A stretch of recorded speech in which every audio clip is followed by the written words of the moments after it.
grupo? Eu acho que é. Acho que é. A princípio só pra Ah, tá, não é? Enfim! Ui! Você revelou agora.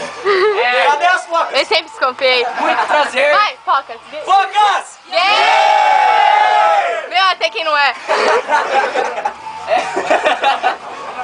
Pra quem não me conhece, eu sou... Vem cá. Vem cá. Eu sou o Goku.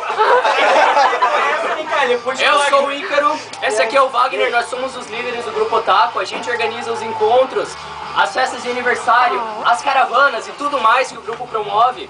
Então se vocês curtiram aqui, estão curtindo, se vocês quiserem fazer o aniversário de vocês com o grupo também...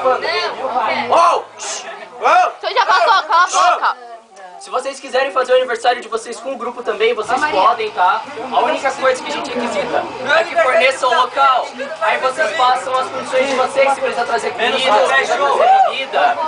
Como vocês Ninguém tá quiserem. prestando atenção. Só precisa disponibilizar o local. Quem quiser trazer os strippers também pode. Também pode. Não liga, né? E assim...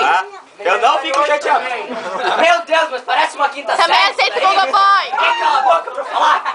Ai, que menino. Pode falar, professor. Bota de castigo.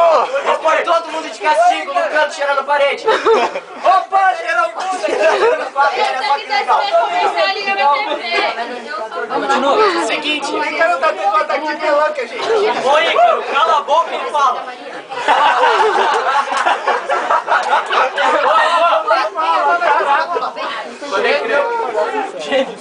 Então assim, vocês podem falar comigo com o Wagner no Facebook se vocês quiserem promover um encontro diferente, uma festa de aniversário, acharam um evento legal, querem uma caravana para esse evento, fala comigo, quem sabe a gente consegue montar aí. E se você tiver qualquer proposta, qualquer ideia, a gente tá aceitando sugestões, a gente tá expandindo o grupo. Oi, eu! Fala! Tá. E participem dos encontros, os encontros são bem legais também, são bem bacanas, sempre tem alguma coisa diferente, a gente sempre zoa bastante. Principalmente fala da TPM, fala da TPM aí, que tem gente que não vem por causa da TPM. Tem gente que não vem por causa da TPM. Gente que não vem por causa da TPM, cara. Por causa da chuva, cara. Vocês nasceram praticamente nadando aqui. Tem gente que não vem por causa da chuva. Por causa da lama. Ó, estragar a chapinha. É uma casa, se não puder ir. É isso aí, cara. Então tá, tchau. Então assim, ó, participem. Quanto mais gente estiver participando, mais coisa diferente a gente consegue fazer. Mais parcerias a gente fecha, porque o pessoal vai ver da repercussão, quanta gente está se unindo. Por isso a gente vai fechar parceria com o Arsenal, por isso que a gente está conseguindo uma banda, porque vocês estão participando. Quanto mais gente participar, mais coisa a gente vai conseguir.